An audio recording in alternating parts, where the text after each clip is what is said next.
You know we be with it, we off in the hood like some wizards. Nobody ever gave us anything. Meant something from nothing, just like magicians. Gotta relearn everything. Just to remember that I was forgetting. Just to remember that we had a vision. Did it all, don't know how I did it. Time to go star season to go and you know those crystal truths. Let them know we in here, yeah, we in the building. Star season to go and you know those crystal children. Back up in the matrix, yeah, we on the mission. Star season to go and you know those crystal truths.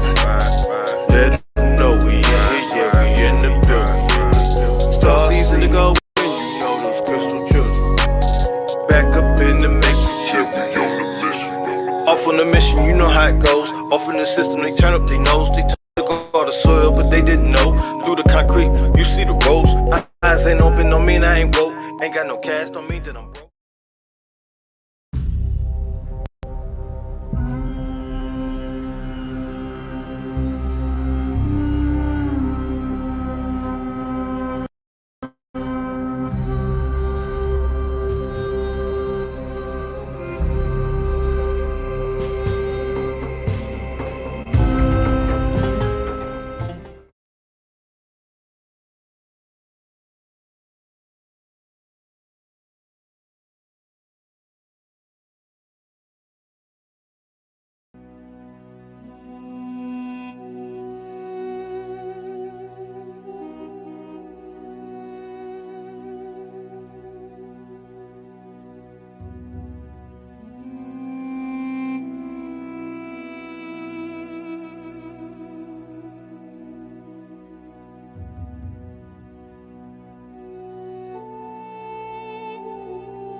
Ima toku ole miki shelu hufata. Shino toku une neo toku ona. Shiolu shanataka. Yeso imku a yeso. Welcome, welcome, welcome. May you step out into the unknown to make that part of your unknown known. Take what resonates, leave what doesn't. Everything is wisdom and understanding. Everything is shifting, and everything is evolution. Welcome. Hi, Marcus. Hello, grand day to you, Sandee, and grand day to everybody else. Thank you all that are tapped in and will be joining us in whatever time and space that you come across this wonderful live podcast, Sending Beyond Limitations. As we are now on episode 9, we are rolling along, we are flowing and allowing the divine to continue to channel through us, to continue to shed and spread these messages of enlightenment. And just like Sandee says, take it or leave it. If it resonates, it resonates. If it doesn't, it doesn't. But just know in these spaces, we are all about freedom, openness, and free will. And these messages are not particular to one person, one culture, one sect of life, but it is for all that are open to receive, as there are no bounds, no limitations upon this information, this energy that is exchanged in these spaces. So thank you guys again for joining us on this journey and continuing to embark upon this raw material, Law of One book study that has been so introspective, but also otherworldly when it comes to the knowledge. And also shout out to everybody else with their podcasts and the spaces that they've held that we've shown throughout this series, whether it's Terrence Howard, Joe Rogan, Billy Carson, Hatton, as well as many other beautiful beings of light. How are you today, Sandee? I am Glorious. I'm just glorious. I have stuck with that word for a while, and it's I think in the gloriousness of it, it's actually feeling the transformations. Before, the transformations would happen, and then I'd see the product or of the transformation, but now I'm actually feeling it. I'm actually open in my body to feel the transformation. Wholeness, goddess, wholeness. So I'm excited. I loved our last episode, the dance episode.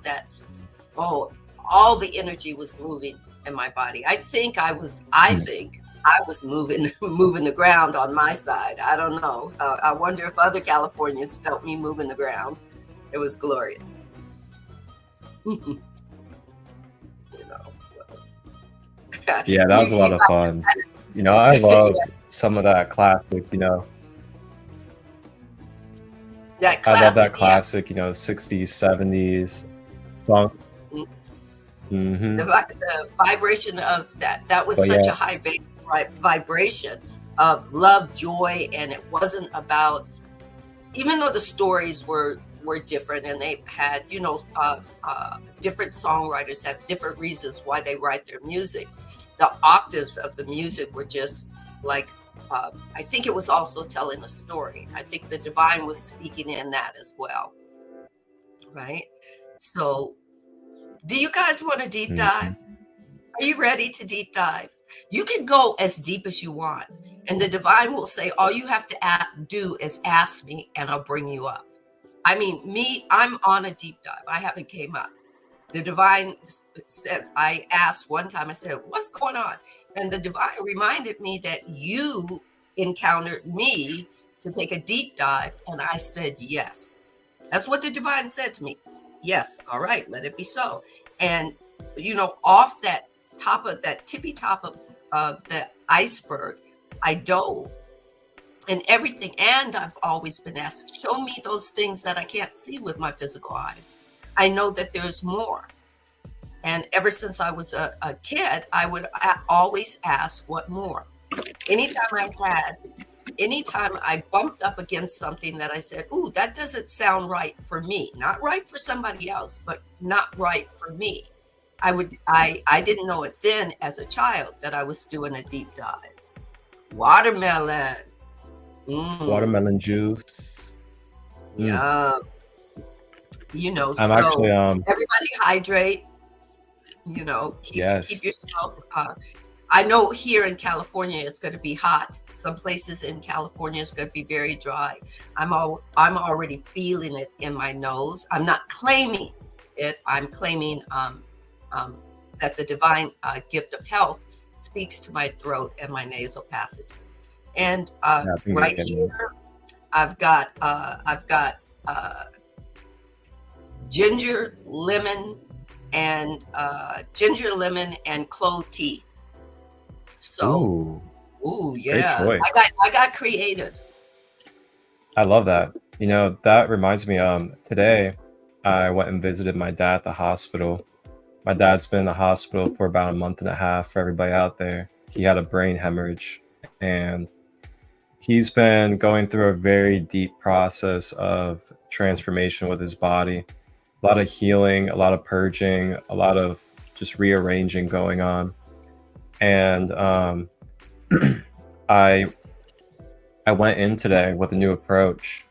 My approach before was very kind of sitting back, allowing the hospital to do their thing. And I've been starting to really build this kind of frustration, like just to be fully vulnerable as a human being. I kind of was building this frustration with, not really seeing very much holistic and in-depth regeneration and healing being put into his organism, into his being through the medical system. The medical system is, it deals with a lot of artificial things, a lot of synthetic things that don't exactly have properties and benefits of actually regenerating and bridging our being and our body into a full healing process. So with that, I just kind of was getting a little irritated. I have 10 years of holistic knowledge and I've been practicing with many around the world. So I felt, how can I not feel so powerless and be able to integrate and collaborate and work alongside with the medical system? So I really have had to sit in my spirit and sit with the divine the last few days and just really think about the whole process of, how I can approach, how I can integrate what I know and the skills that I have with the medical professionals. And yeah, it definitely was a contrast inside my mind to go through, because there was a little bit of, a little bit of, hate for the medical system. Then there was also, gratitude and love at the same time. So it was just like a real vulnerable human expression and experience to go through that. But what came to me was, I can go in and I can start giving my dad Reiki healing sessions when I visit. And along with that, now that he's able to take puree and liquid based things, I can start bringing in my own fresh juices for him. So this rising, I did my first full Reiki session on him today, and it was really beautiful. A lot of energy was shifted. The nurse was very awesome about it. She made sure that, she closed the door and she like stood out by the door to like make sure nobody knocked on the door to interrupt. It was very beautiful. And we had a great healing session, played some 528 hertz while I was doing it. And I'm going to be bringing him some fresh juice here in a few hours after the podcast. I'm going to make him at home a watermelon juice as well as green apple juice as well to bring. And it's so funny. My dad, he told me to bring one for the nurse as well. He was like, bring one for her, bring two. So I really look forward to that, having this new approach and this new light about, using my power and using the divine and just using the balance with the medical system has definitely brought a whole new light and upliftment to the whole situation. And I definitely feel a lot more uplifted from taking these actions and just really like speaking up and getting clear communication with these nurses and doctors on, okay, so what can I bring in to help? What can I do to help? And, what kind of solutions do we have to help rebuild and regenerate on top of the other things that you're doing? And I just encourage everybody, if you have, if you're equipped with the tools, the knowledge, and you really know your stuff when it comes to energy healing and other things, and you have a family member or others that are in the hospital, don't feel like you're powerless to where you can't do energy healing or you can't bring in something that you have or that could bring some type of benefit. But I just definitely also suggest to try to approach it from a loving aspect and a collaborative mindset rather than a me versus the system or me versus the medical system approach.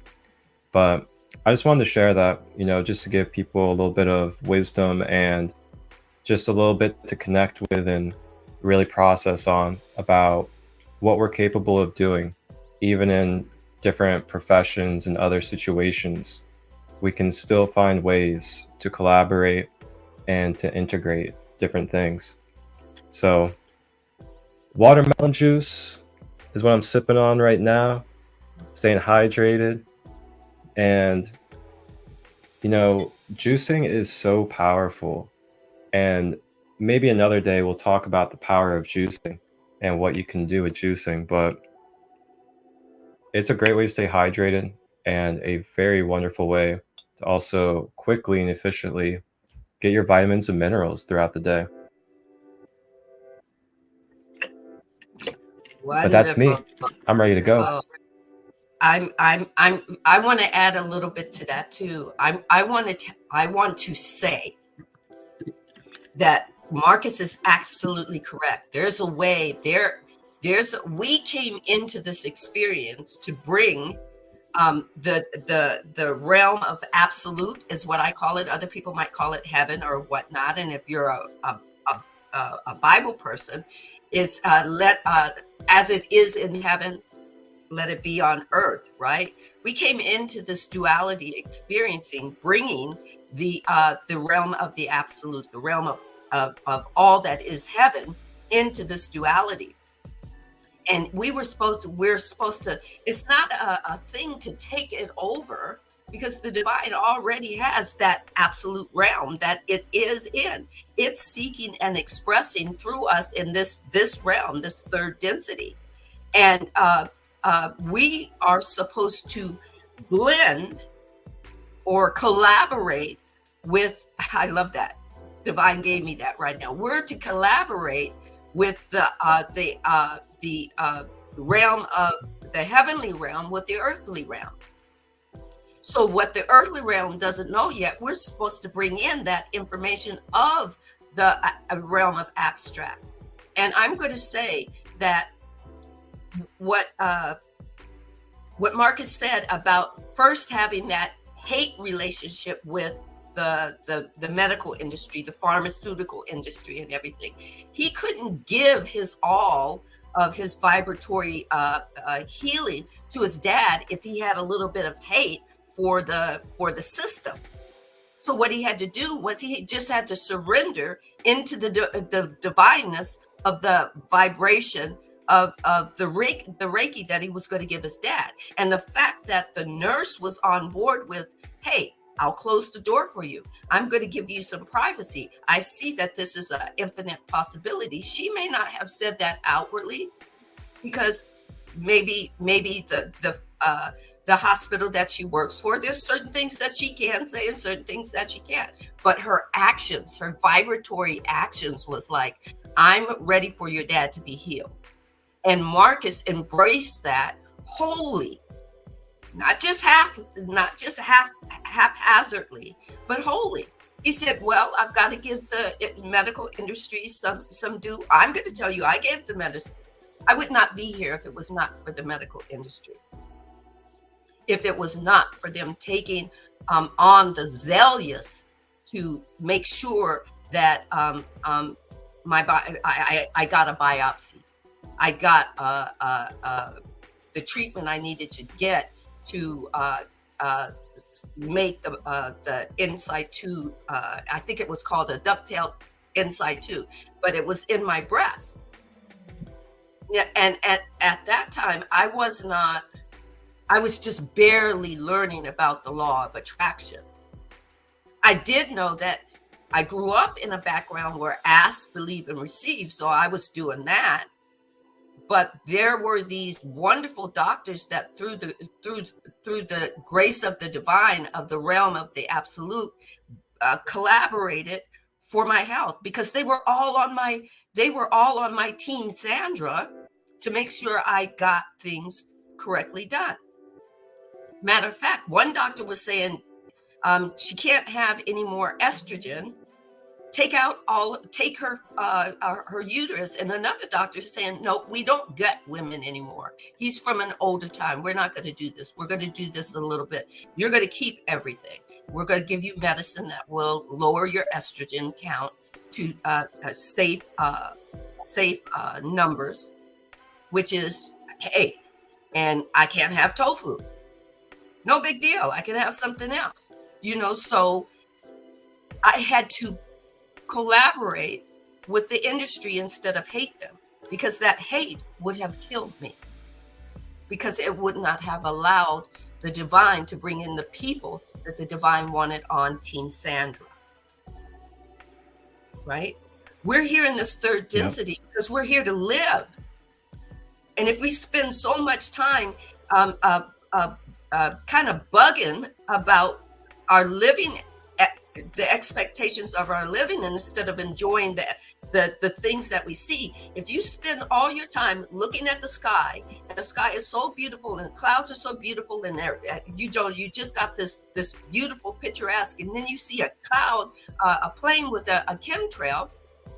Yeah, it's not the best thing, but if that's what you're focusing on, you're focusing on the man-made and not the God-made. So what does the universe bring into your view? More of what you don't like, because you're vibrating there. So I had to, what I did was, the only thing I knew was to vibrate in health. That it was not my time to die. It was not my time to lose either of my breasts. They weren't going to be cutting out my breast. They weren't going to be taking my uterus and holding fast to the fact that every doctor that showed up in my vibrational space of that thought pattern showed up. And then I had some doctors who whispered to me, in order to feel a little bit better, you can take ginger and turmeric.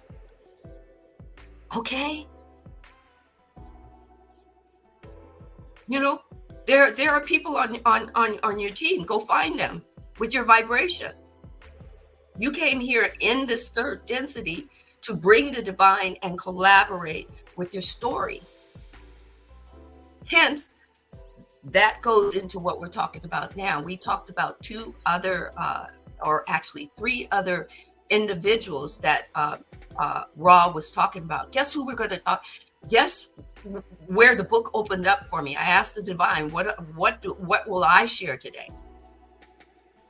And the book one opened up to Jesus.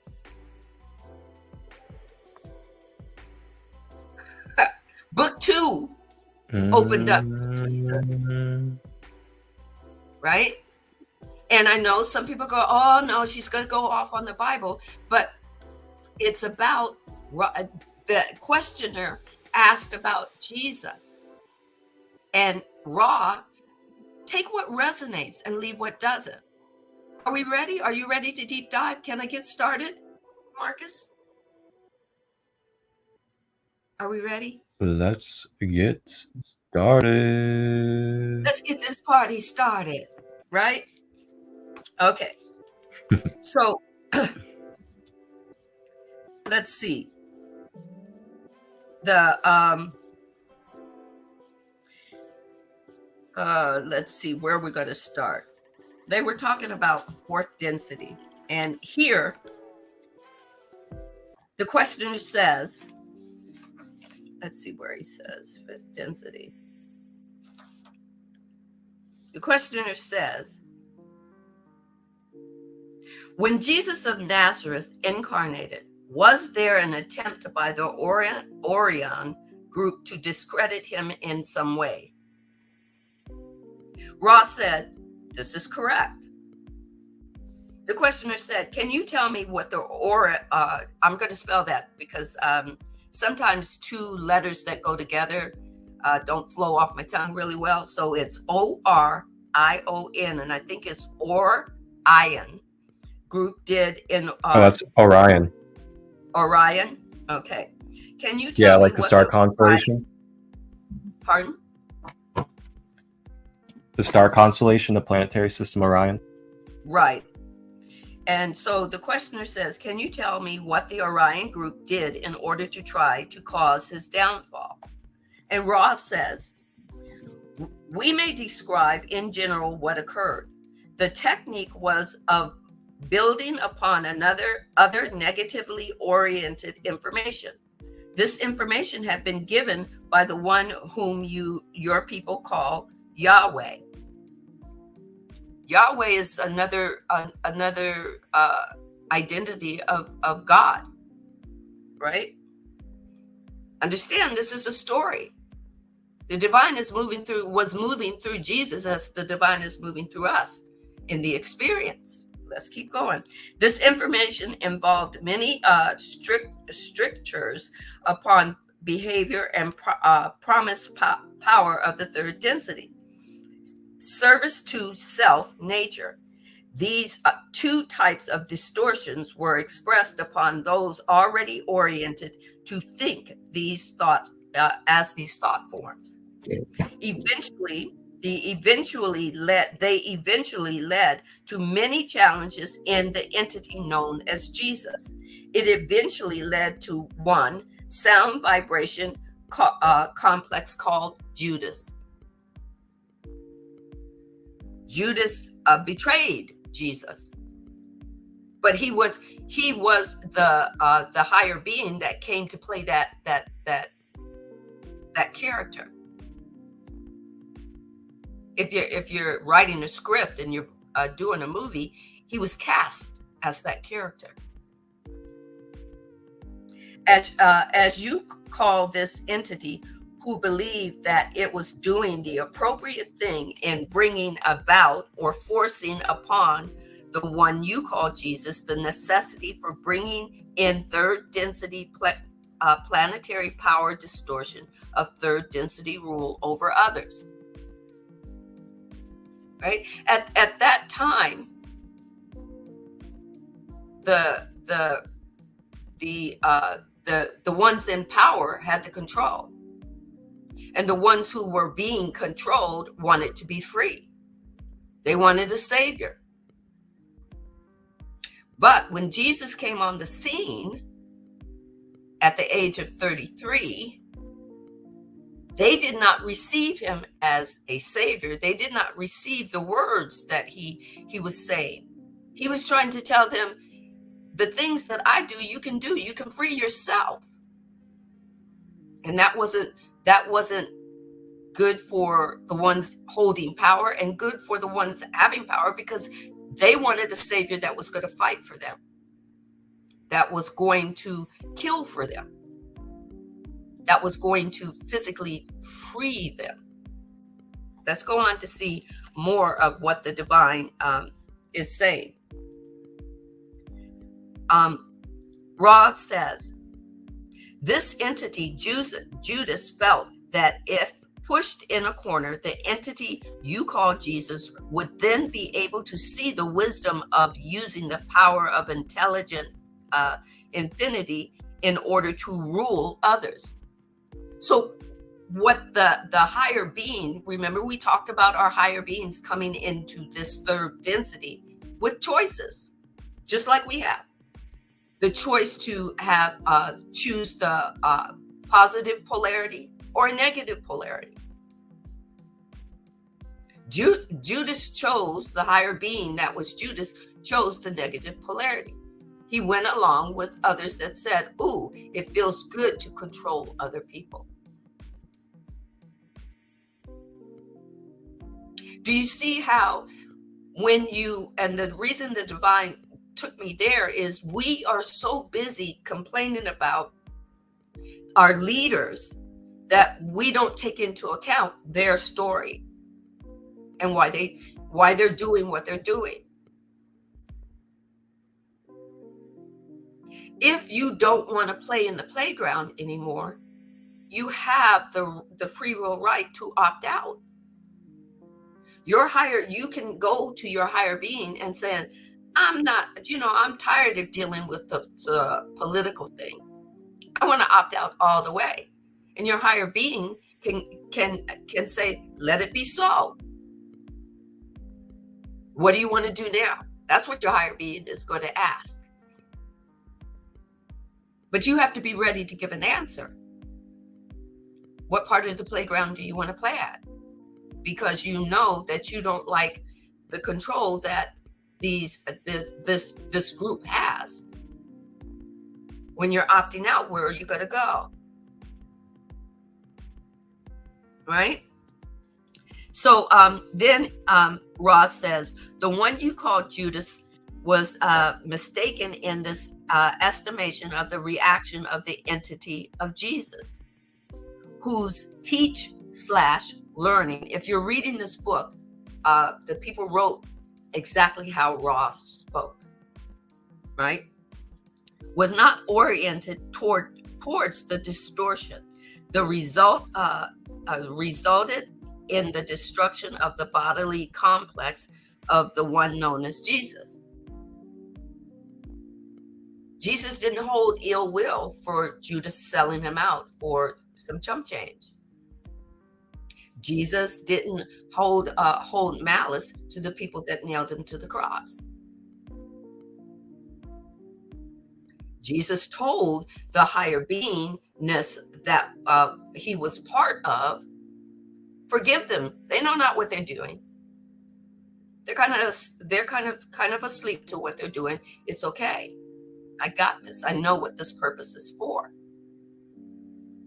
It was for the purpose of Jesus to understand unconditional love.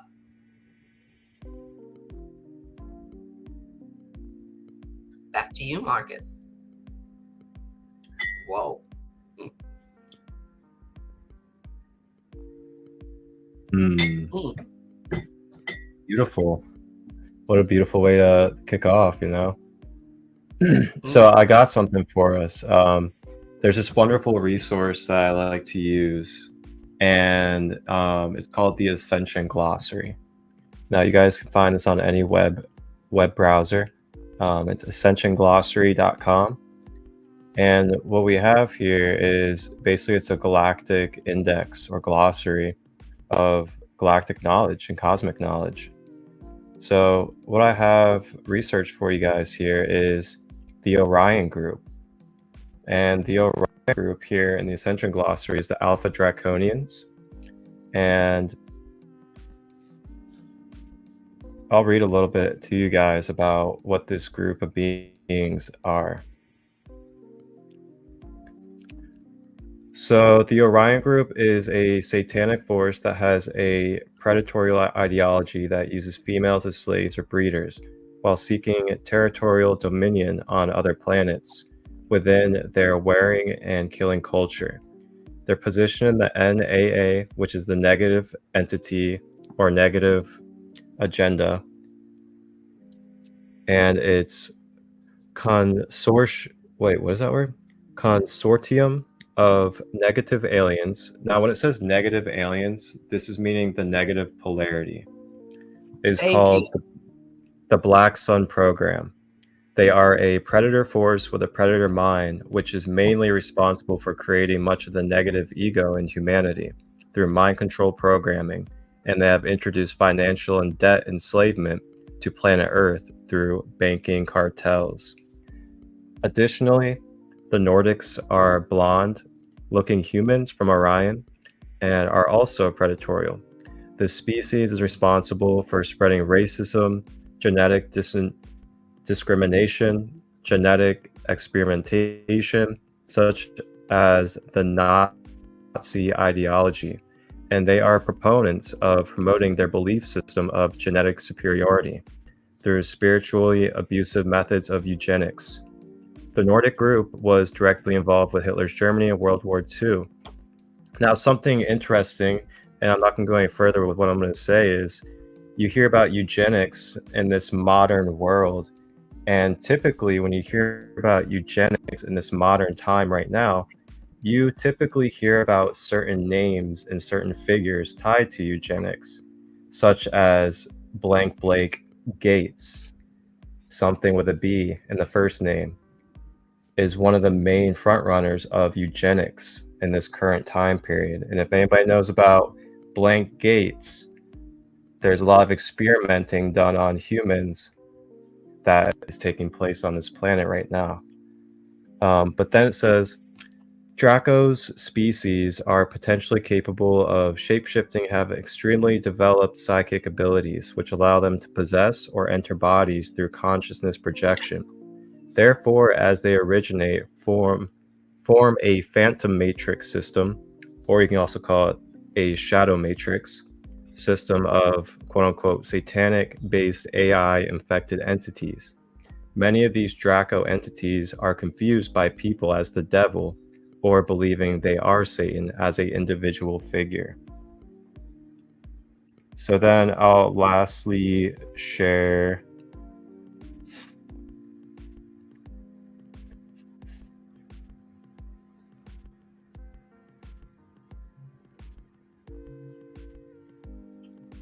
And we have to remember that all these entities are I'll just do that right there. Of the divine. Yep. Right? So when we're educating ourselves about this stuff. Yeah. So when we're educating ourselves on this stuff, I want us to keep in mind that we're observing and we are coming across this knowledge as neutral, pure knowledge. It's not something out of fear. It's not something out of love even. It's just knowledge of what is. And when we study this, we come into an understanding of, okay, this is what this type of archetype is. This is what this type of form of existence is. This is what this type of energy field and signature represents, and what type of characteristics and properties it brings into this existence. That's the best way that I explain it to people. Exactly. I'm sorry. I was reading something that Goddess had said. I had to get out of your Instagram page because something went wrong, and I had to get back in. So forgive me. I'm becoming professional with this. So anyway, but Marcus was in my head, because that's exactly what I was going to say. Is all of this information is for you to discern and find out where you fit in the information for you, because one size doesn't fit all. All of what we're learning about, just as we're growing and expanding, there are other planets that are within, that are part of the expression of the divine, that are learning as well.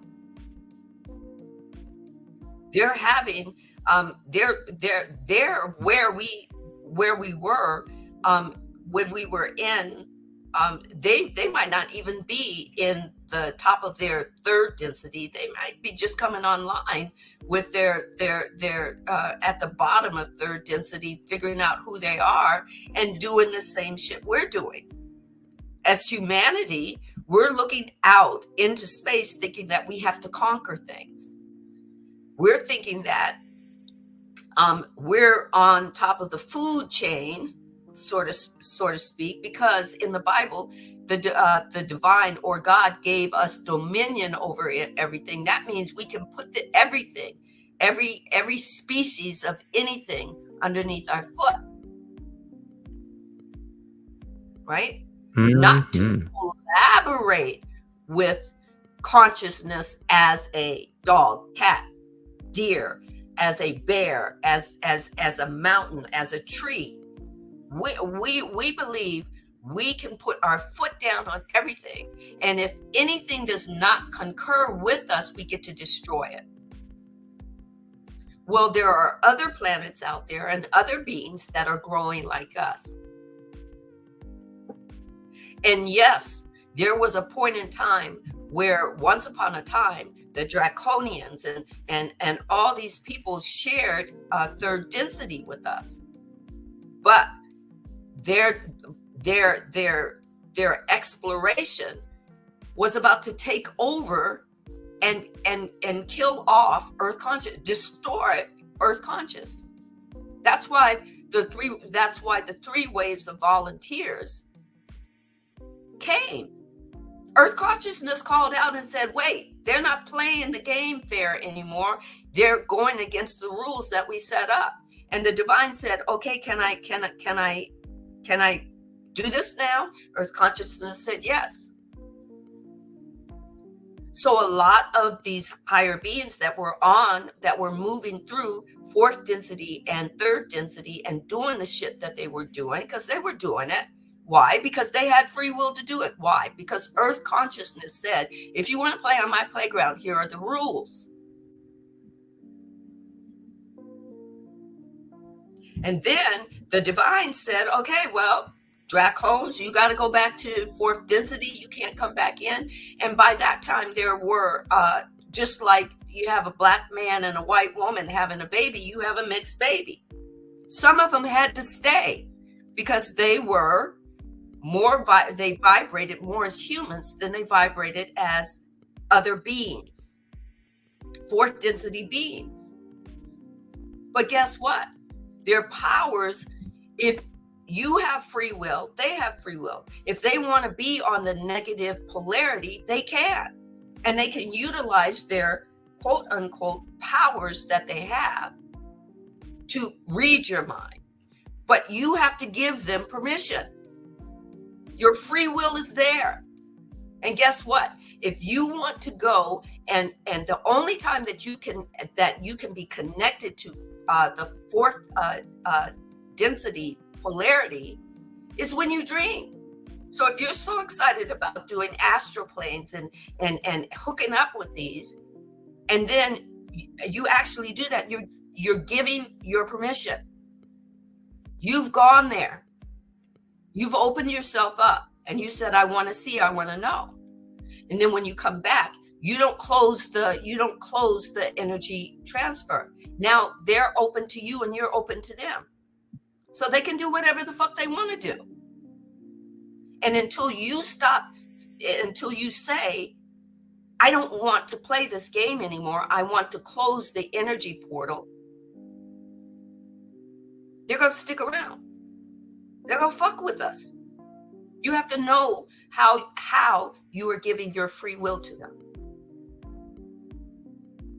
You may not be asking for it, but if you're saying, I believe in the devil, I believe that the devil is in me, I believe that the devil is doing this, the devil will say, your wish is my command. Why? Because you gave your free will to the spiritual consciousness energy that portrays the devil for you. I didn't think we were going to go here, but the divine said, explain it. Yep. You have all the power.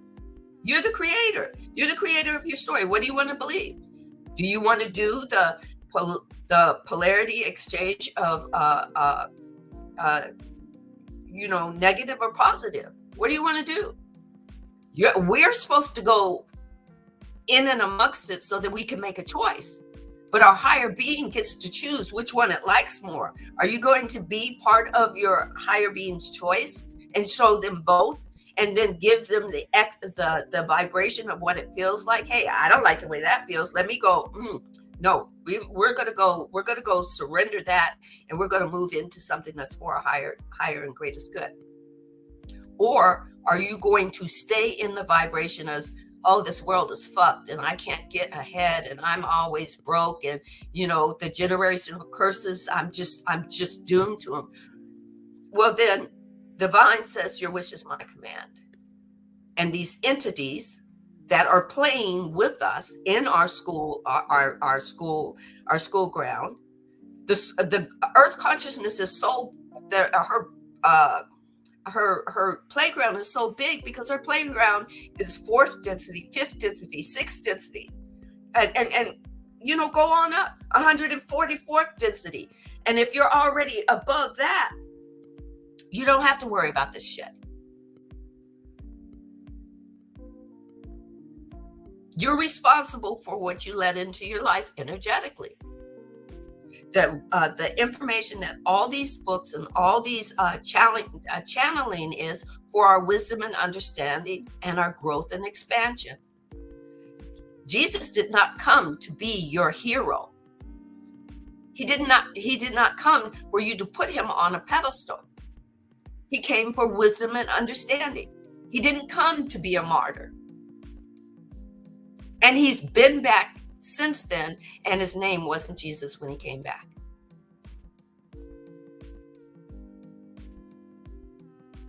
People don't even realize that's narcissism.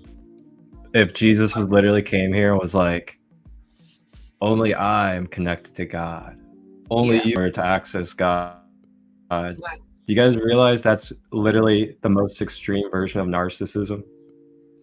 I'm telling you. Yeah. And Jesus said, Jesus didn't come to do that. Yeah, he may have tumbled over the tables in the market and had a hissy fit, but he was showing his human qualities. Like, I can't take this anymore. Yep. I'm throwing these seeds at them, and they're just, he was showing his indignation as a human being. That was me a few days ago at the hospital. Yeah. It's like, that was me like a while ago going, I can't take this. I'm giving seeds and people are literally contacting me and saying nasty things to me. is like the first time I've ever had to block somebody, and then taking it upon myself that it was my fault that they didn't get whatever they needed to get.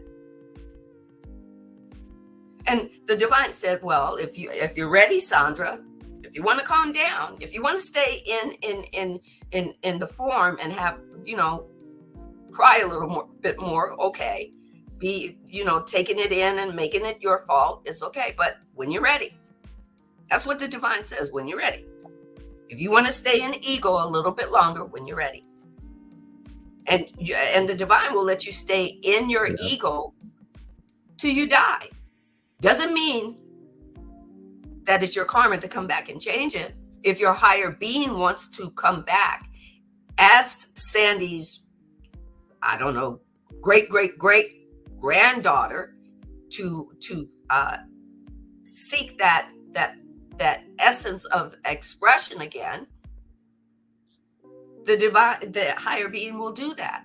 But guess what? You don't make a deal with your higher being that I'm done, and say the higher being says, okay, because you said it's done, I'm not going to play anymore. No, your higher being says, okay, you're done as Sandra, this physical body, but I'm coming back to, I don't know, be Marcus's great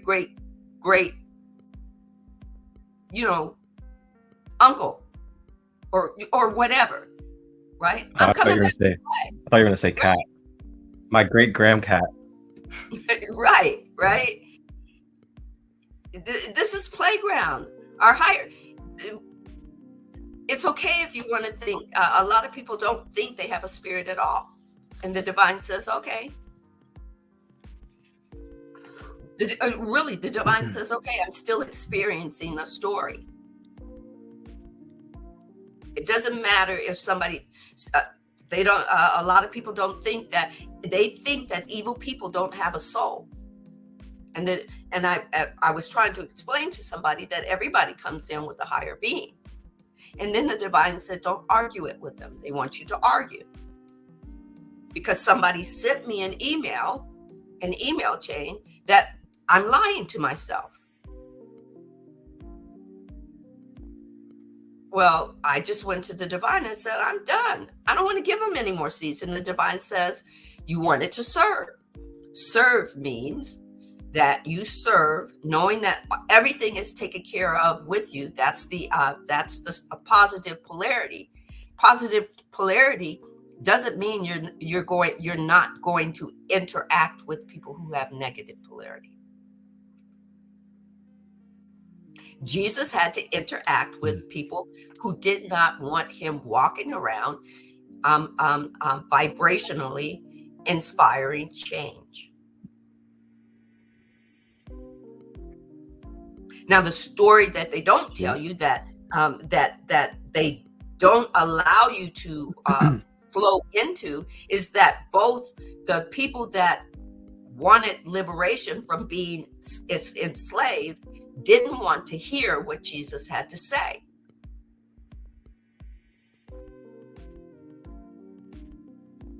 And the people that were being in control and enslaving people didn't want to have Jesus as a martyr. So they got together.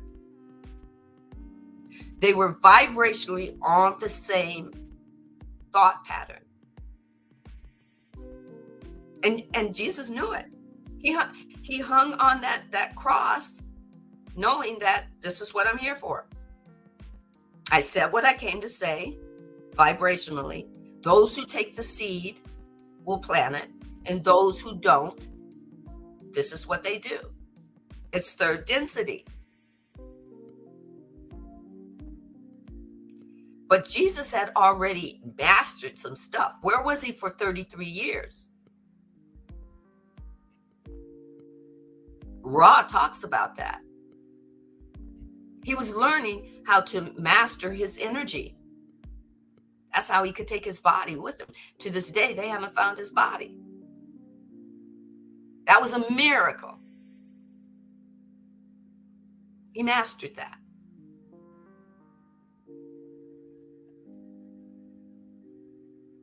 And he said, these things that I do, you will do, and do greater.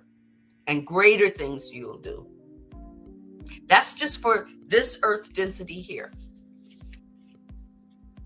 There's another density, being another foreign planet somewhere else, looking out at the stars, looking at our earth planet going, who's that? How can we get there?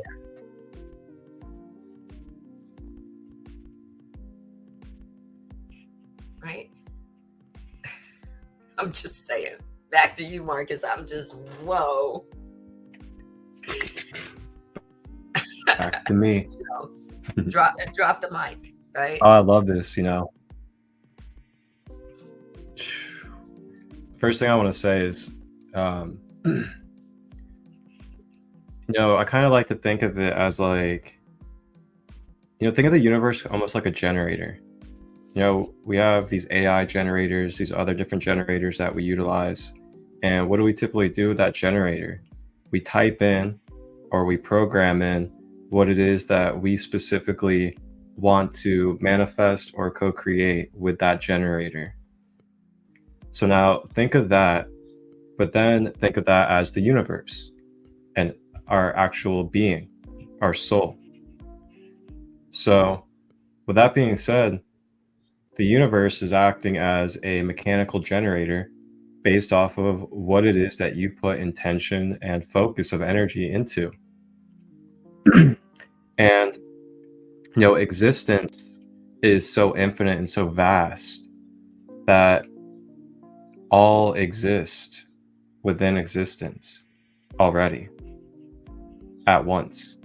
So what the universe does is, okay, so you're putting into your generator, I am just a human being and I don't believe in any spiritual power or anything that has a sense beyond just my human life. So when you say that, and when you're putting that out into the universe, you're then putting that into the universe generator. And then that universe generator, then due to your command as the image of the I am, it then formulates, all right, how can we put together an experience?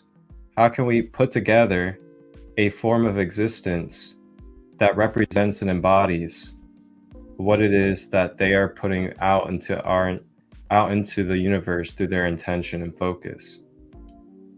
So the universe has literally a being, a form, a body right there already created and available for you to experience based off of any degree of contrast that you put forward and put out into the universe.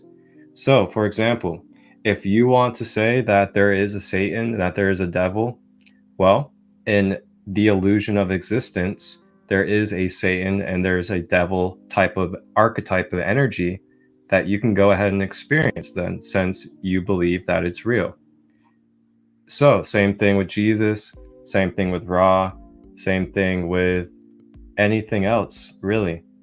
So whatever it is that you want to believe in, then you can experience and will attract into your life. So this is why affirmations are huge. We are always doing affirmations, whether we're conscious of it or not. Affirmations are based off of repetition. It is based off of consistency. It is based off of intentional energy that's being utilized. And we are always doing this, conscious or unconscious. But the key is when you're becoming more conscious of thyself, and you're becoming more conscious of the vibrations, the thoughts, the attachments that you are having in your life, then you're able to start taking more of the keys to the car, and you're able to start driving more.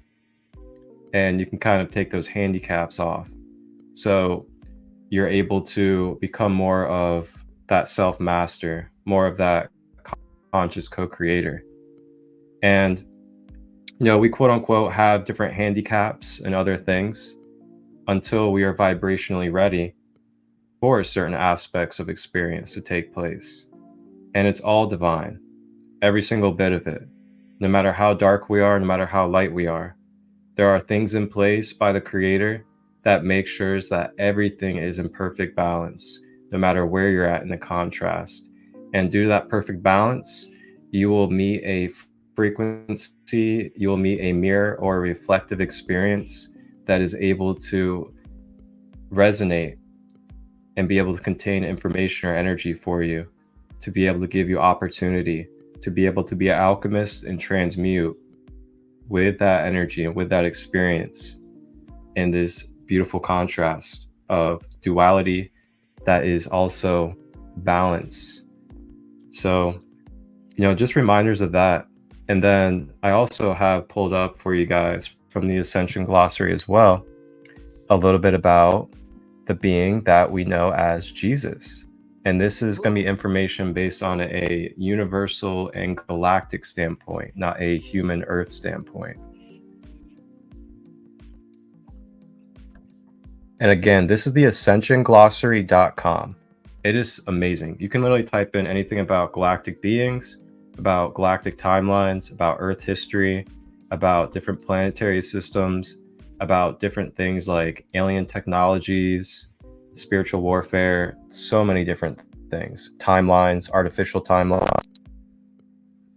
So, Iron Age Christos Sophia, Jesus Christ mission.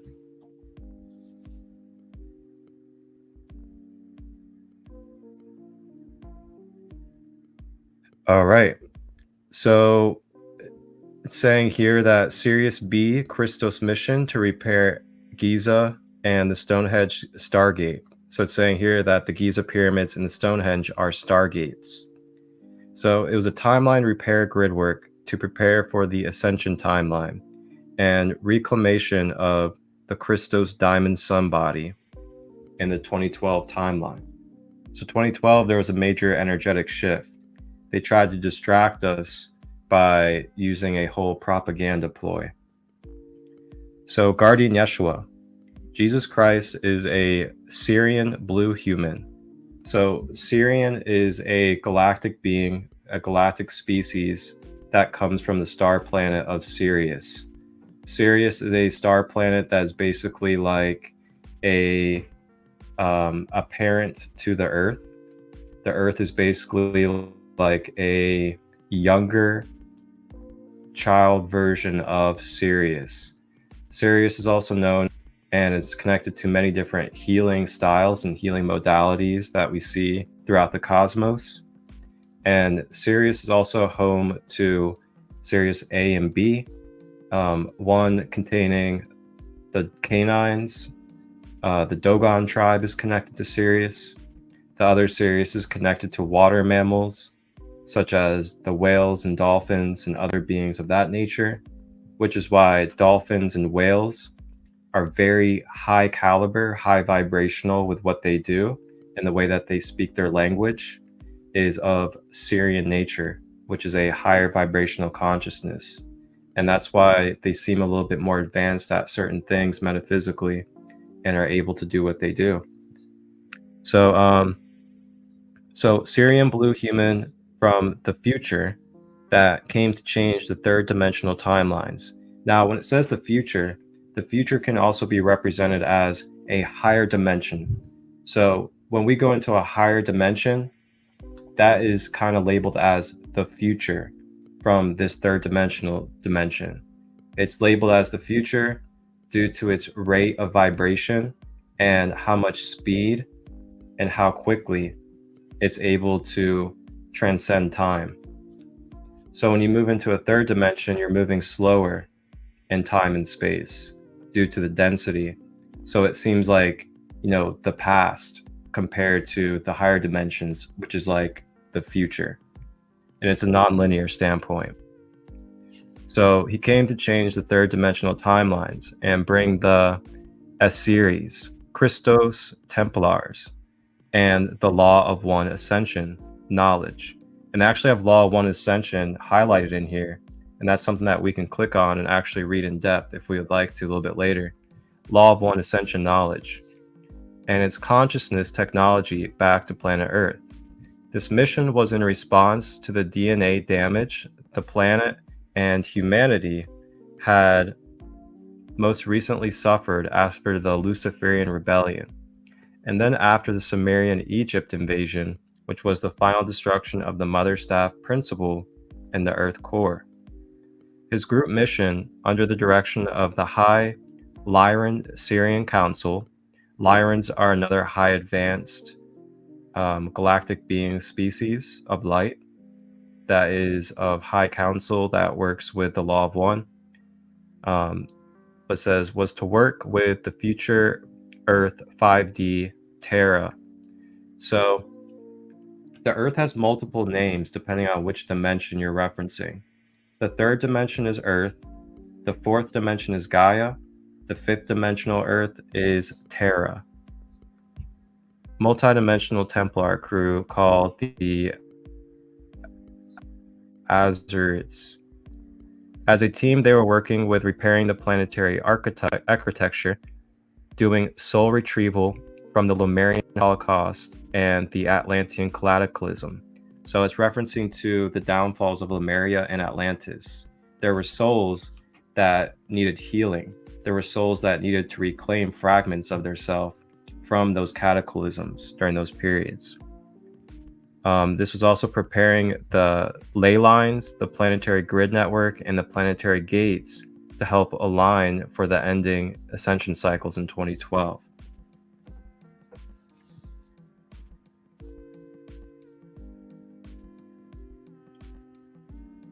So yeah, that's just a little bit about Yeshua or Jesus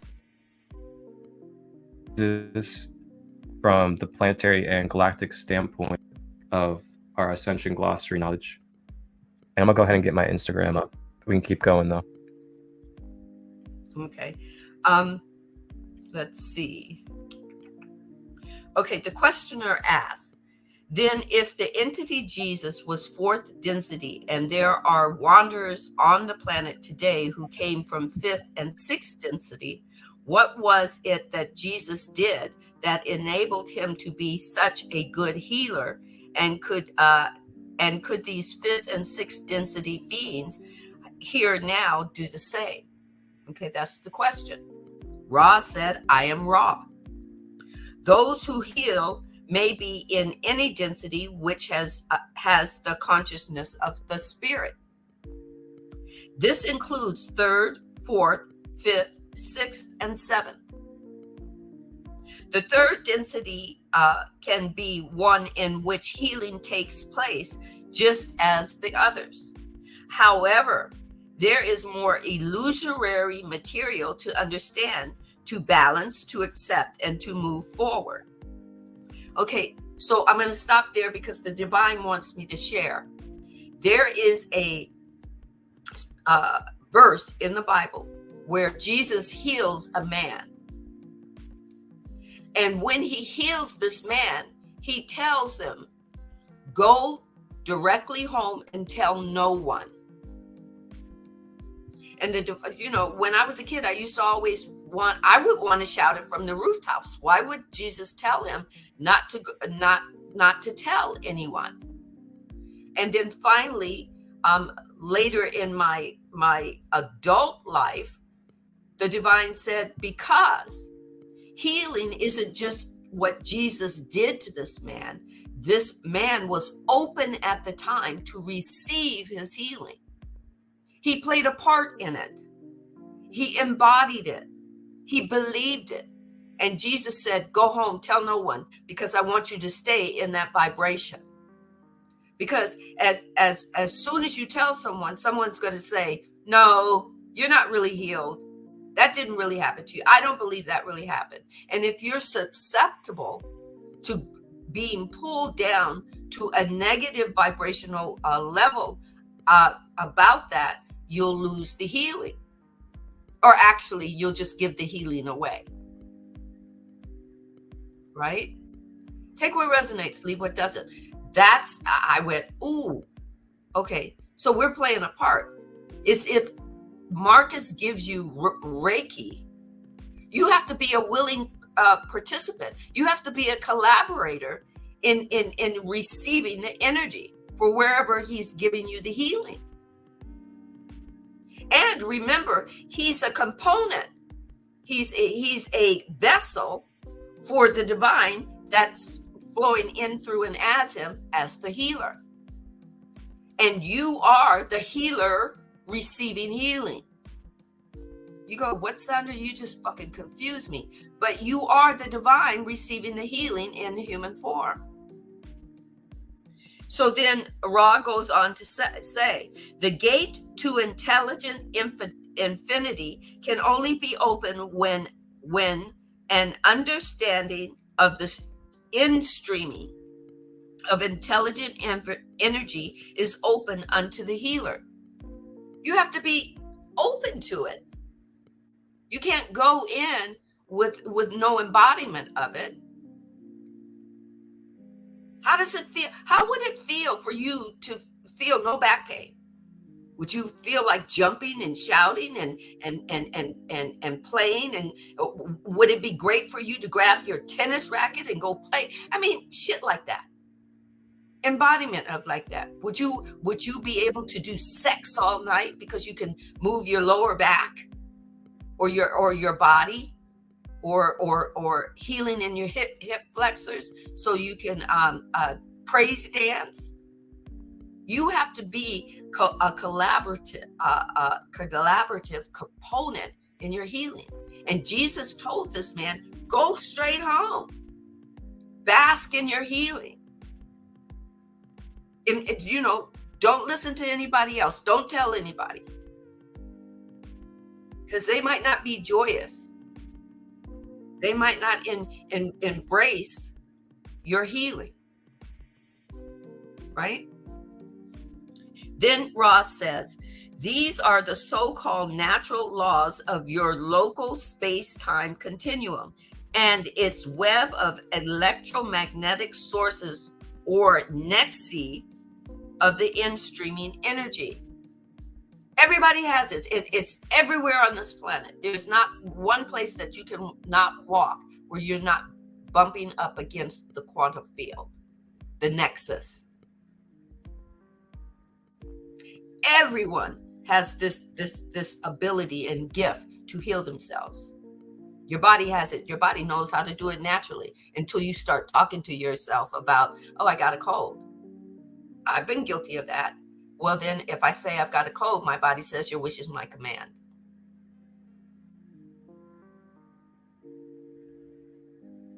Right?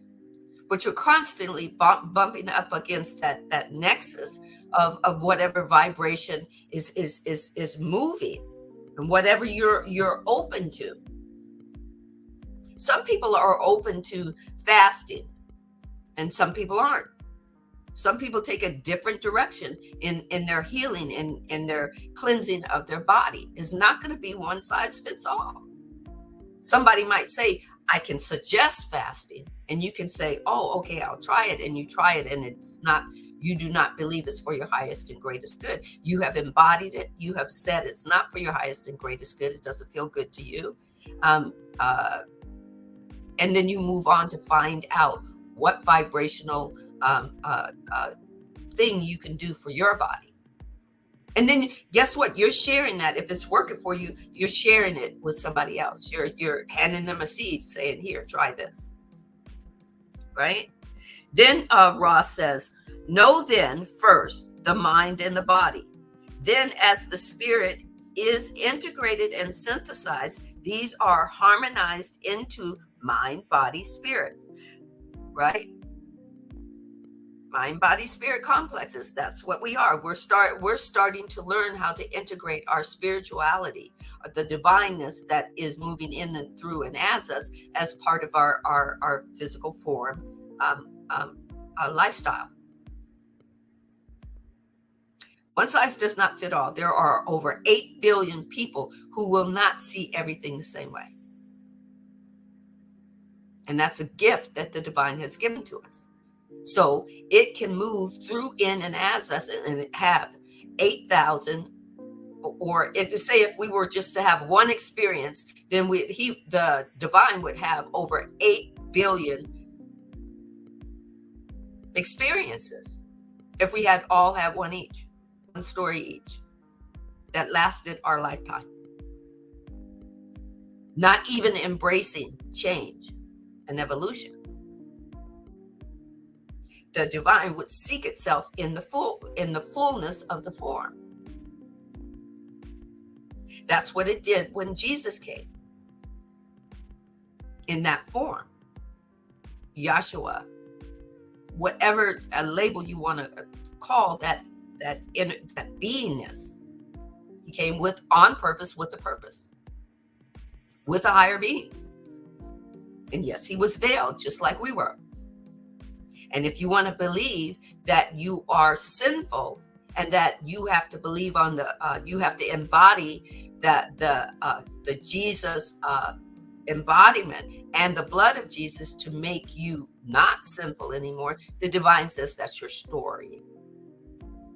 Let it be so.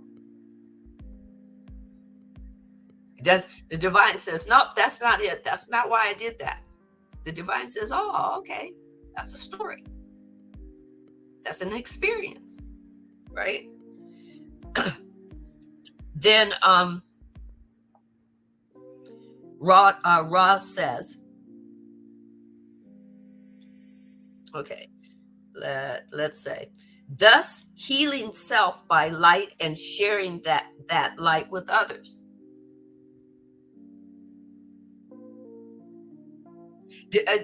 Jesus had to go out into the desert and fight his ego. At that point, when they were writing about him going out into the desert and having this deep discussion with the devil, that the divine told me early on, that was just the negative polarity of his ego trying to say, no, you can't do this. You didn't come to do that. They hate you. They're not gonna take you seriously. The words that you're saying aren't going to touch their hearts. They're not going to have unconditional love for you.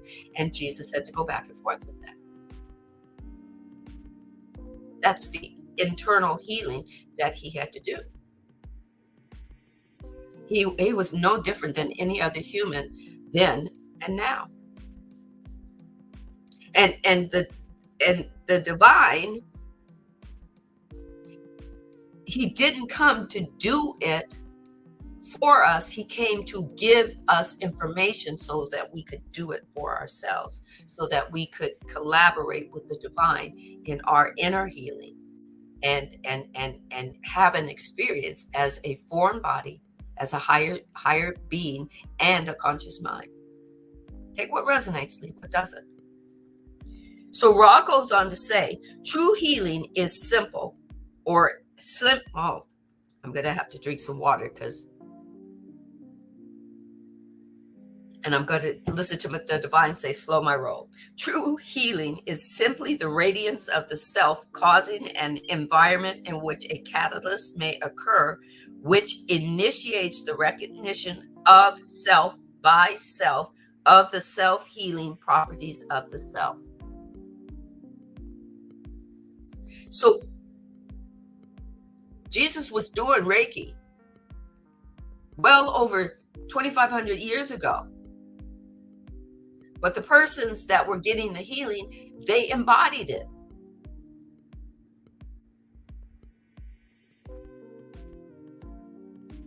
They played part in it.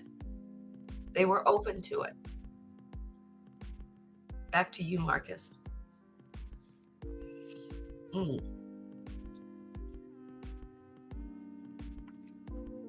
That's it right there. It's it's one of the main components in the process of healing is, number one, out of your own free will, giving the consent with the universe that you are open to healing and that you are healing.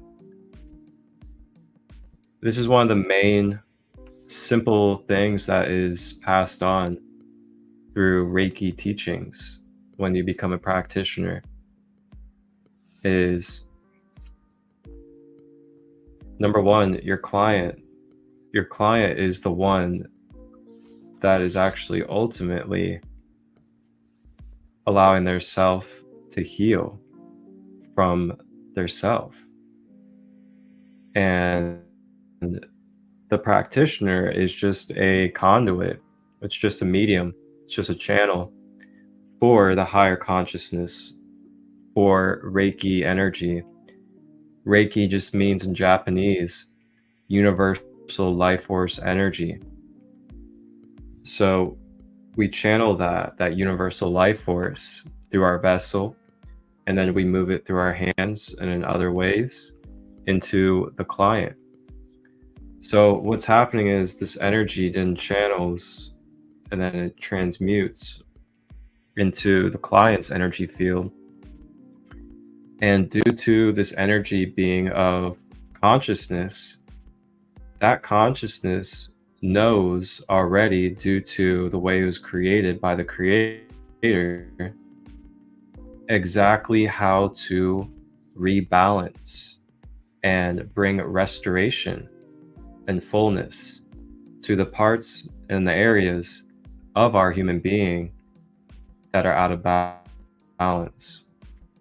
So this is a very big game of, number one, having faith in the conscious energy, that it's going to know what to do when it gets into the energy field. And then number two, making sure that you are a vessel, making sure that you are an energy field that is clear and a beautiful, healthy container for that conscious energy to be able to express itself and to be able to make its way through as much as it can due to your clear channels. So this is why you hear a lot about spiritual hygiene, and as practitioners also really knowing how to cut energies off when you're done with them, knowing how to close out spaces so that you're not intertwining energies with other things going on throughout the day. Anybody can do this. Anybody can practice Reiki. We all have energy that flows through us, but there are some things, there's principles and techniques that do come with it.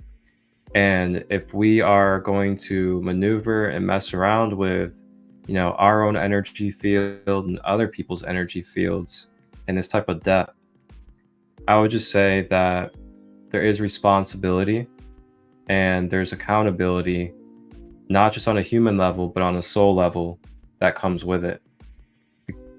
Because we're altering and messing with not only ourselves, but somebody else's whole entire soul path when it comes to their being. So just be aware of that. And it's not something to fear. It's just something to consciously and maturely be aware of when stepping into this type of field. But yeah, so, just like Jesus says in the Bible, he talks about how, the person that is to receive the healing through Jesus has to believe. They have to be able to believe in the healing, to believe in the conscious energy in order to receive it, because of free will. And that's why every time I start a Reiki session, I just ask the client to simply state something along the lines of, I am open to receiving healing. It can be something as simple as that. And the next thing you know, you command that to the universe. Now the universe, just like we said earlier, is a generator. And now it starts generating. Okay, he's open to healing. How can we now attract and draw in experiences and energies that are going to support healing?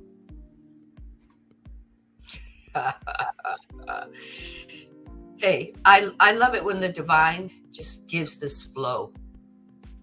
The divine gives, I just ask, okay, I'm open this morning. So what do I need to see with my spiritual eyes that I haven't seen? Show me. And then the divine says, okay, go to page so-and-so here. And I go, oh, we're talking about this today. The divine says, yeah, we're open, because this is going to be something, somebody that sees this video, whether it in replay. And that's what the divine told me this morning. It's in replay. It's not necessarily somebody in right now, but in replay on Instagram or YouTube, that is having this question as they're moving through their journey. And the divine said, it's a journey just like you went through. I went through being a Baptist little girl. I went through being a born again Christian. I went through asking all these questions until I got to what I considered spirituality, which is having a one-on-one relationship with, at that time, I was still using the word God, but going, oh, there's got to be, for me, there's got to be a better word than just God. Because as I saw that word, humankind was making themselves, was switching the polarities of them becoming God and God being something that was like, passe. And then I just had to ask the question, who are you? And he said, he, she, it, because I used to always call them he, she, it, the divine. And the divine said, the divine, right? He, she, it. I caught myself, right? But it's a he, she, it. He, she, it. No, I was not dissing men. Come on. Don't take it there. But it's about getting to that one-on-one relationship with the divine that's in you. I finally started to understand that God wasn't outside of me. The creator wasn't outside of me. And then I got very bold and went, oh, now I understand what Jesus meant when Jesus said, I am in the Father and the Father is in me. We are one. And back then, well over 2,500 years ago, they were saying, blasphemy. You're saying you're God? But bring it forward to now. Hell yes, we are. Just in human form. And now it's believed by some scientists. I saw in a couple of YouTube kind of thingies and a document that scientists believe they did some tests and found out that human beings have a plethora, I'll use that word, of energy in them that you could plug in one human being and light up a city. I always knew that beforehand, but then when I was saying it to somebody else, they said, oh, scientists figured that out. And they went and they looked it up. Oh, it must be so. And I went, wait, if God said it already, God said, I am in you and you are in me. You are the creator. Ooh, that holds a lot of weight in third density. And then to find out that all the universal laws are always turned on. They're always listening to you. It doesn't matter whether you say you're unconscious to it. You're only unconscious to the fact that your higher being is being part of you subtly, and it's honoring your free will choices. But everybody has told you that you are form and that you are mind.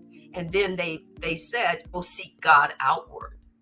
Now we're learning about inward.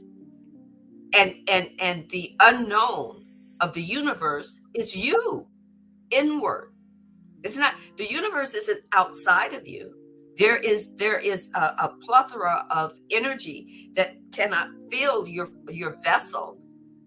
So it's outside of you, yes, and it's constantly bumping up against the quantum, and it's and the universe is constantly on. So come on, even if you're not saying it out loud, but you're thinking inward that you're stupid, or you're thinking that you're an ass. Oh, so many people have told me I'm an asshole about that. I must be an asshole. The moment you say that, the moment you have that thought pattern about that, the universe says, okay, I got to give them a version of what an asshole looks like through them. Yeah. Right? If you say that you want to be a white person in the Aryan race, and that's all you think about from the time you get up in the morning till you go to bed, then the universe says your wish is my command. It opens doors so that you can be that hateful person, or a version of that hateful person, depending on how you're seeing it. That's your story. And the divine doesn't say no. The divine says, oh, it's an experience. If you want to be a black man who does not understand the growth and expansion of you growing and being the most glorious black man ever, if you want to stay in your story of being a victim, the universe is going to say, okay, I've got to open more doors for you so that you can walk into to be a victim. I'm a victim. Right? Oh boy. Oh. So if you're always talking about what happened over 200 years ago about slavery, and you're bringing that forward into your story, then the universe says, oh, I got to open another door. Yeah. And then you walk into being a victim of some type of slavery. It might not be the color of your skin. It might be slavery, being a victim to slavery in your finances, or a victim to slavery in your family life, or a victim to slavery in being enslaved to friends who use and abuse you. And here we go. We put Jesus on this high status. We put him up there, but he was going through the exact same thing that we were going through in form body. He didn't just come here and he wasn't all spirit. He had a body. He had a mind. He was a baby. Everybody worshiped him when he was a baby. They took him myrrh and frankincense and everything else. And then he went away for 33 years. Ra is telling you in more reading, when we read more, Ra is going to tell you where he went and what he went to learn. And for those people who say, oh, I don't like books, the divine talks to you through books. Oh, I don't like movies, and I don't like workshops, and I don't like this, and I don't like that. The divine had to use our communication tools that we created so the divine could talk to you. Why? Because you asked the fucking question. You asked, what's my purpose? Why am I here? Why is life fucking with me? You asked those questions, and the divine said, I'm opening a door for you to step through so that you can find out. And then said, take what resonates, leave what doesn't, because you don't have to believe anything. Right? And the divine said, you believe in Ra? You believe this consciousness named Ra? I'm going to channel through Ra. You believe in Bashar? I'm going to channel through Bashar and give you some information. Right? You believe in Marcus? I'm going to channel through Marcus and give you the information. Oh, you believe in Sandra? Oh, she's such a glorious and great thing. Oh, I'm going to channel through Sandra. But I'm just the vessel. I say you welcome. I honor the fact that I'm a vessel. But then we take it back to the divine saying, you asked a question, here's your answer. Take it or leave it. Jesus wasn't any different than us. He was tempted by his own ego. And in the Bible, they called it Satan. And then there were people who chose to leave out books of the Bible. You do understand that each story was somebody's accounting of how they perceived Jesus at that time, and that's how the Bible got created. But you should understand, or will understand, or come to the understanding that the Bible is parables. And if you ask to see that which you cannot see with your physical eyes when you're reading, the divine will channel through you what it really means. And it's not going to mean the same thing for every person. And that's okay. Back to you, Marcus. Whoa, it's hot. It's getting hot in here.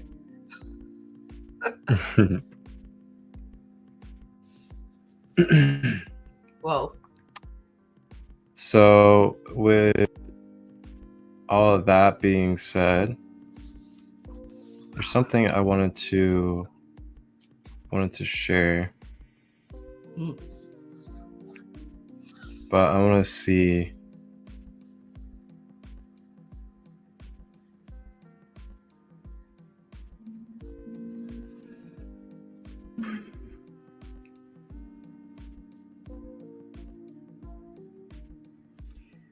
We are information going into. Oh, I love that. We are information going into formation, creating generations on a foundation. Hydration check for everybody. Thank you, guys. Switching code. Hydrate as we process this information, as it does dehydrate the being. So I want to pull up real quick I'll play just a little bit of this. It is the Gospel of Thomas. Gospel of Thomas is one of the removed books from the Bible. There are many other ones as well. The Book of Enoch, Book of Thomas, Book of Mary, as in Mary Magdalene, and there's a few others as well. So I wanted to share just a little bit of this for you guys, and you can look this up on YouTube or anywhere else. And this book specifically has a lot of quotes by Jesus or Yeshua regarding his disciples asking questions about, the kingdom of heaven and other things as well. And one of the most known quotes is the quote where they ask him about, how do I get into the kingdom of heaven? And then Jesus answers by saying, when you make the inside the outside and the outside the inside, when you're able to make male female and female male, then you're able to enter the kingdom. That's just part of the quotes that you find in the Book of Thomas. So I'll go ahead and play a little bit of this for us and just enjoy and, open up that mind's eye and that heart and just allow yourself to receive in your feminine nature.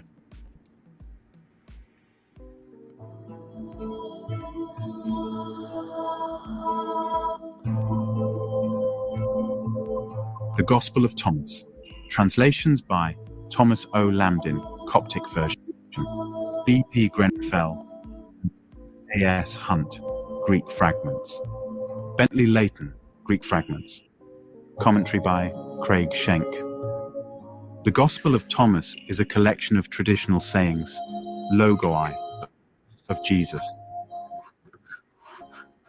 It is attributed to Didymos Judas Thomas, the doubting Thomas of the canonical Gospels, and according to many early traditions, the twin brother of Jesus. Didymos means twin in Greek. We have two versions of the Gospel of Thomas today. The first 1800s among the Oxyrhynchus papyri, and consists of fragments of a Greek version which has been dated to circa 200 AD finds. Thomas was probably first written in Greek, or possibly even Syriac or Aramaic, sometime between the mid-1st and 2nd centuries. There has been much speculation on the relationship of Thomas to the canonical Gospels. Many sayings in Thomas have parallels with the New Testament sayings, especially those leads many to believe that Thomas was also based on the so-called Q document, along with Matthew, Luke, and Mark. Indeed, some have speculated that Thomas may in fact be Q. Unlike the Synoptic Gospels, and like Q, the gospel no narrative connecting the various sayings. In form, it is simply a list of 114 sayings.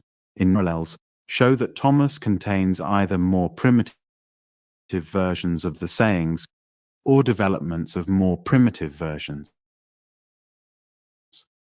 Either way, Thomas seems to preserve earlier. Although it is not possible to attribute the Gospel of Thomas to any particular sect, it is clearly Gnostic in nature. As the preamble indicates, these are secret sayings and are intended to be esoteric in nature. The sayings are not intended to be interpreted literally, as their New Testament parallels often are, but to be interpreted symbolically, as attested by saying, while a literal interpretation may make sense, only by understanding the deeper meanings of the sayings can one truly understand them. Thus, in saying number 1 to 14, it is to be understood that male symbolizes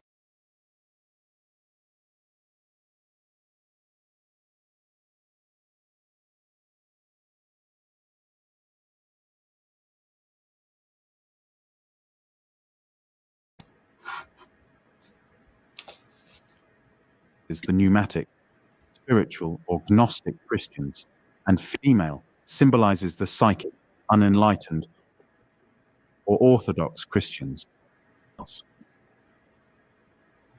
Keep in mind that true understanding of this text was meant to come from personal contact with the divine, inspiration from within. I will now present translations of both the Greek Gospel of Thomas, of the 114 sayings in the complete work, and all of the fragments of the Greek text. Marcus, it keeps Also, going in and the out. Greek version contains one saying not found in the Coptic version, which comes between sayings 32 Coptic version first. After both translations, I've provided a listing of New Testament parallels for all 114 sayings for easier comparison. Note that for the Coptic version, I use the standard NHL translation, except for saying 70, where I have substituted the translation found in Elaine Pagel's The Gnostic Gospel of Poverty. 4. Jesus said, the man. 2. Jesus said, let him who seeks continue seeking until he finds. When he finds, he will become troubled. When he becomes troubled, he will be astonished, and he will rule over the all. 3. Jesus said, if those who lead you say, see, the kingdom is in the sky, then the birds of the sky will precede you. If they say to you, it is in the sea, precede you. Rather, the kingdom is inside of you, and it is outside of you.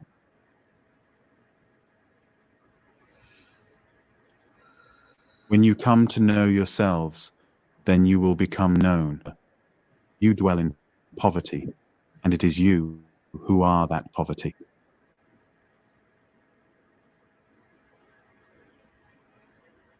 Four, Jesus said, the man old in days will not hesitate to hold about the place of life, and he will live. For many who are first will become last, and they will become one and the same. 5.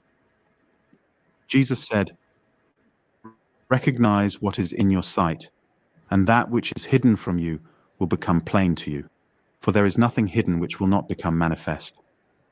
6. His disciples questioned him and said to him,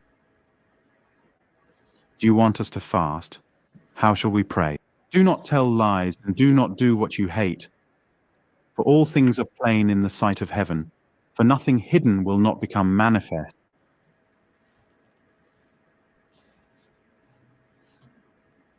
And nothing covered will remain without being uncovered. 7. And cursed is the man whom the lion consumes, and the lion becomes man. 8. And he said, net into the sea, and drew it up from the sea full of small fish. Among them, the wise fisherman found a fine large fish. He threw all the small fish back into the sea and chose the large fish without difficulty. Whoever has ears to hear, let him hear. 9. Took a handful of seeds and scattered them. Some fell on the road. The birds came and gathered them up. Others fell on the rock and thorns. They choked the seeds, and worms ate them. And others fell on the good soil and produced good fruit. It bore 6. Jesus said, "Fire upon the world, and see, I am guarding it until it blazes." 11. Jesus said, Marcus, "This heaven they're will pass commenting away, and the one above it will freeze pass away. on there again. It's when you consumed what is dead, you made it what is alive. When you come to dwell in the light, what will you do? On the day when you were one, you became two. But when you become two, what will you do?" 12. The disciples said to Jesus, "We know that you will depart from us. Who is to be our leader?" Jesus said to them, "Wherever you are to go to James the righteous, for whose sake heaven and earth came into being. Compare me to someone and tell me whom I am like." Simon Peter said to him, "You are like a righteous angel." Matthew said to him, "You are like a wise philosopher." Thomas said to him, "Master," Jesus said, "I am not your master. Because you have drunk, you have become intoxicated by the bubbling spring, which I have measured out." And he took him and withdrew and told him 3 things. When Thomas returned to his companions, they asked him, "What did Jesus say to you?"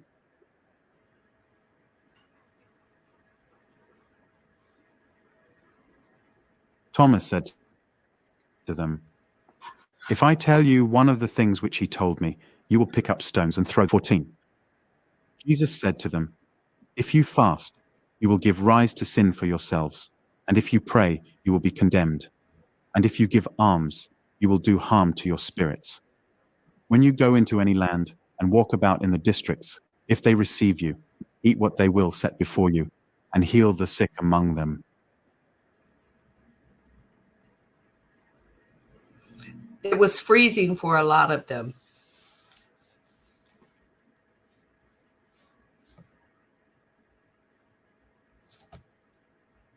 Okay. Sometimes you just gotta keep on moving through and allow the energy to be received despite the distractions. Yeah. Yeah.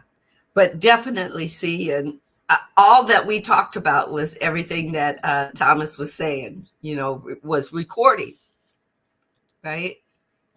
And once I finally understood that the Bible was kind of like excerpts of people's diary of how they interacted with the Joshua, right? And understood why, certain things were left out, because certain parts of certain diaries of other people were giving the information from the divine on how we can be triune. For me, I love that word. The divine gave me that word when I was in my early, or actually late teens, as triune, because I always questioned the triune of Christianity: God the Father, God the Son, and God the Holy Ghost. And I always asked, is there more? Come on. So for me to find out that I'm triune, that I can bring it from out there or up there into, oh, God is in here, and my higher being is like the not only the divine, but it is also what you would call the Holy Ghost or the Holy Spirit. And it was taught to me that the divine creates, and then the Holy Spirit or Holy Ghost, depending on what church you went to, was the action of the divine. It moved things. So there was God the Father, God the Son, and then the Holy Ghost was the machinery that moved the divineness everywhere from outside of us. And to find out that this person, Joshua, or Jesus, as you may know him, went through the same physical forms and spiritual formalities and thought processes as I did. And the fact that this divine entity has been back, has reincarnated several times. And that I do have to go shortly, but that we'll pick up on that in book 2, because they asked the question: who is, and Ra is going to give an answer that you can resonate with or not. But it's like picking it up. They even asked this entity, Jesus, what density is he in now? I mean, if you're going to ask the higher being a question, make it so.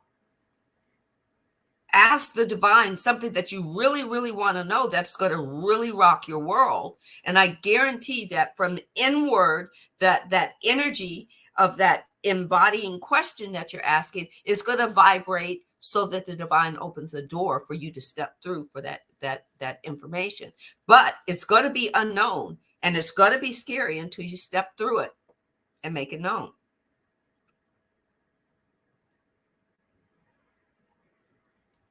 Right? I'm just saying, don't be, when I was coming up and moving into my born again Christian stage, there was, TV is of the devil, so no TV. I was doing this process with my kids, no TV. Cartoons were evil, so my kids weren't watching TV for a while. Music, it's secular or religious, and they weren't dancing anymore. I had to make an internal choice going, well, wait a minute, what is this separation doing for my highest and greatest good, not only of myself, but of my children? And is this what the divine wants for me and my children as a story? What it did was it put me in separation. Yet in the church, they were talking about wholeness. When Jesus went to the desert, he went to the desert of his own accord, not because somebody told him to go be separate. He went because he needed to have questions answered.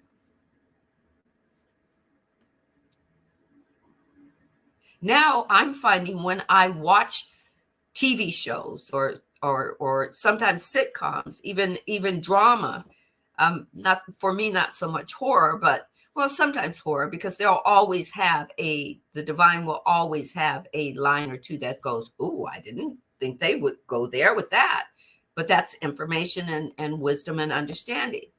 And a lot of my sci-fi movies, now I understand about the vibration. I understand about the density of the story. I understand about, gravity, and, gravity not just being a force to be reckoned with, it's a force to create with.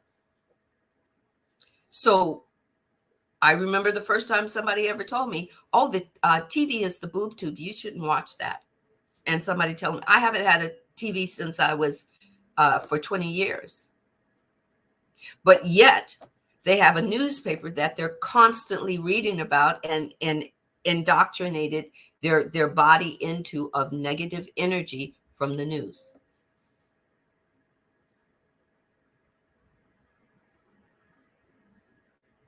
Right? So take what resonates with you. Leave what doesn't. How do you leave what doesn't? You just leave it as energy. Don't judge it. Just leave it there. Once you judge it, you take on that energy. And that energy takes form about you judging it. But if you've got some information that you believe is for your highest and greatest good, when you focus on that, that's what you're creating from. Back to you, Marcus.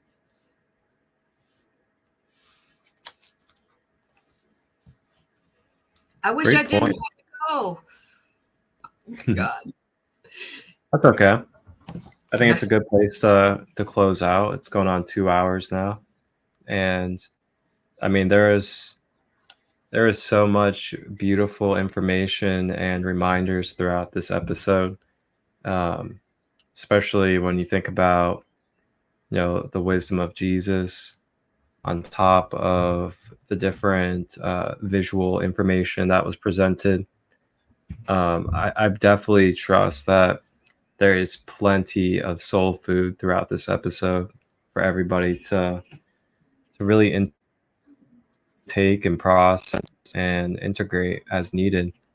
And yeah, I just feel so honored. I feel so blessed and grateful to be sharing these spaces and to be able to connect to, these energies, these guides, and be able to just be a container for whatever information and whatever messages are received by whichever one of you guys out there are tapping in, whether it's now live or some other time and space. I'm just really grateful for it all. And it's such a beautiful and such a profound feeling inside when you start to remember that you are equal to someone of the caliber of Jesus and what Jesus was able to access and bring into this planetary grid system through Christ consciousness. I mean, just wow, to really think about that for a moment, like, take a moment and just look at yourself, look at your hands, look at your body, look around you, and just take a breath for a moment and just really feel your heart. Feel that infinite love that's flowing through you, even when you're not paying attention to it. Even when you're going through your hard times or the good times, that Christ consciousness is always permeating and is always there. And it can always be accessed as long as we give our own free will and consent to access Christ consciousness within ourselves. And yeah, I'm just grateful to share the space, grateful to be a mirror, and grateful to be an aspect of the all. Me too. I'm thankful and grateful. I'm thankful and grateful for Christ consciousness, Buddha consciousness, Muhammad consciousness. I mean, we could go on and on. Because they were open vessels just as we are. There are so many vibrational, they are open vessels just as every entity. Hold on. Sorry. Woo. Let it go. That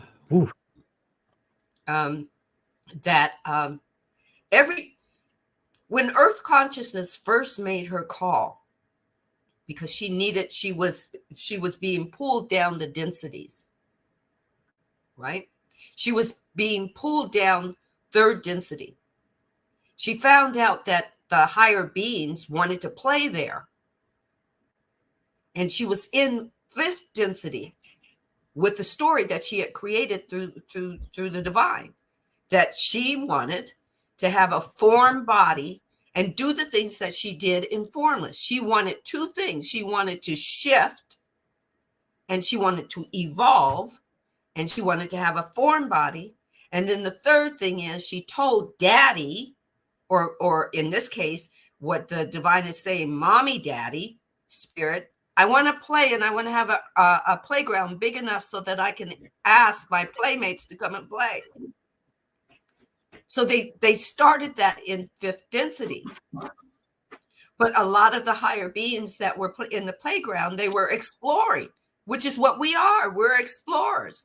And they explored that they got more playtime in 4th density and a lot more playtime in 5th density.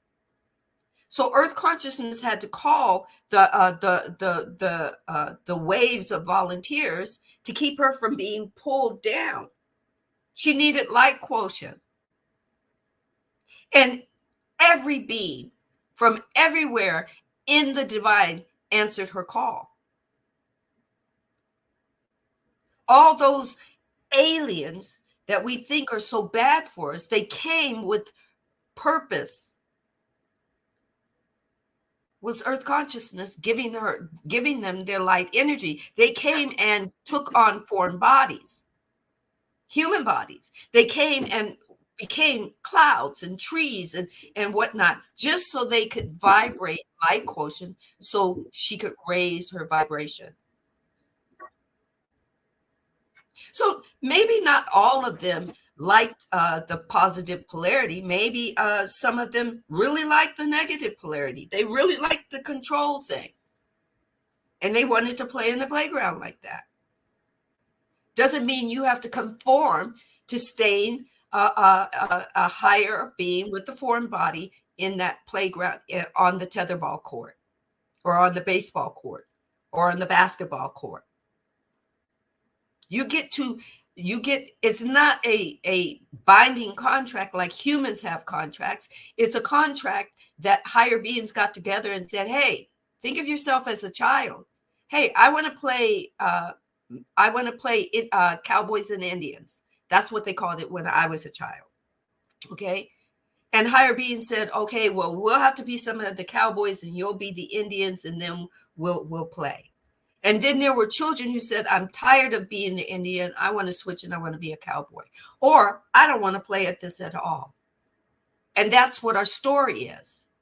And higher, the beingness of Earth consciousness said, okay, this being in the lower 4th density and 3rd density gives us more things to play at. I need an Earth body that can handle 3rd density. And I need to have my playmates have a body that can handle 3rd density. Because in 4th density and 5th density, there's not a negative polarity. It's just all one polarity. Why? So that we have something to grow and expand to and evolve to.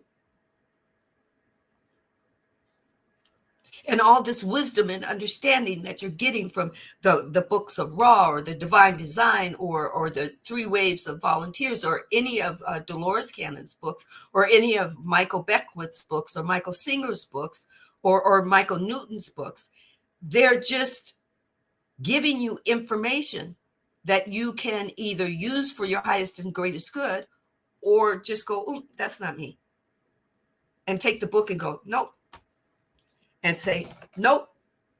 And then you find one book and say, oh, yes. And you vibrate that way. And you create that way.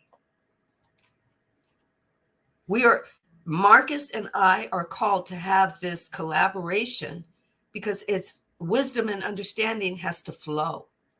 And we're the vessel. Thank you for being here today. 2 hours to allow the information of wisdom and understanding to flow. Now it's up to you to take what you need from it for your highest and greatest good and create with it. Thank you so much for being part of this live. My throat is like,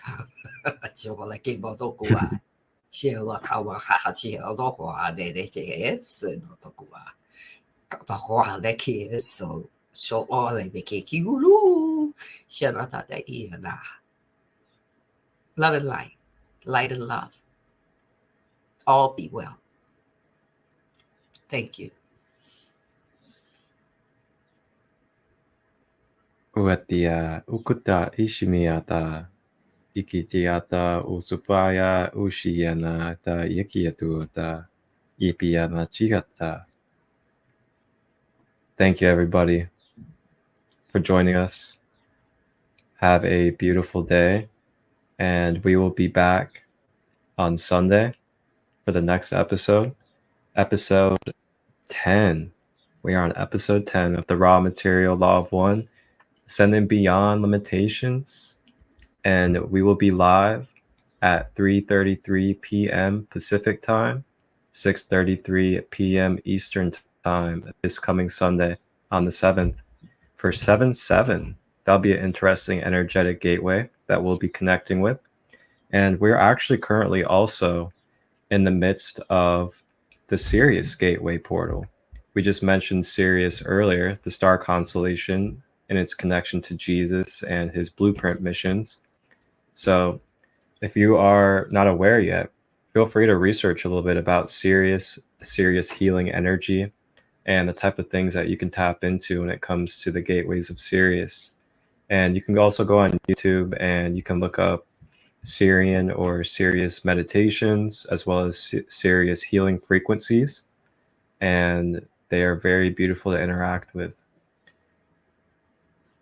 Sandee? And also to let you know, Jesus consciousness, Jesus had the Syrian blueprint. We have the blueprint. We all have a blueprint. Our divine is our divine, what you might call your soul or higher being or spirit, is always taking a deep dive into the blueprint that's in your DNA. It left notes for itself of what it wanted to seek and what it wanted to see and how it wanted to play. You want to know what's next?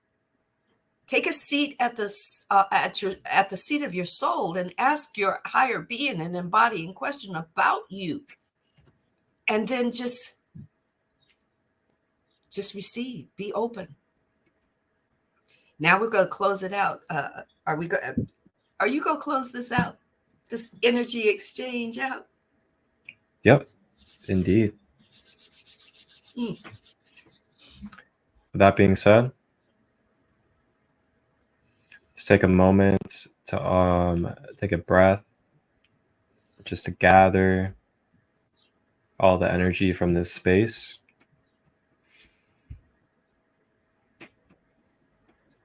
Just really allow that breath to be felt throughout the body.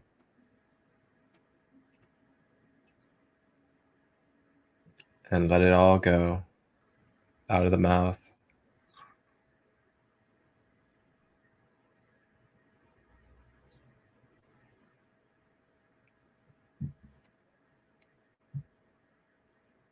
May this space now be closed.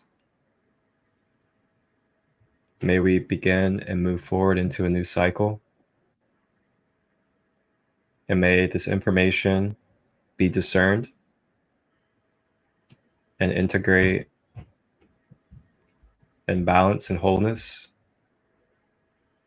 for each of us in its own authentic way. Everybody, remember to hydrate, treat yourself well. Remember your balance, masculine and feminine. And we will see you guys again on Sunday. Wholeness and balanced love. One love. The law of one. Peace, love, One. joy. They are in you. They are you. Your awareness being what? Aware. Be blessed. Ashe. Ashe.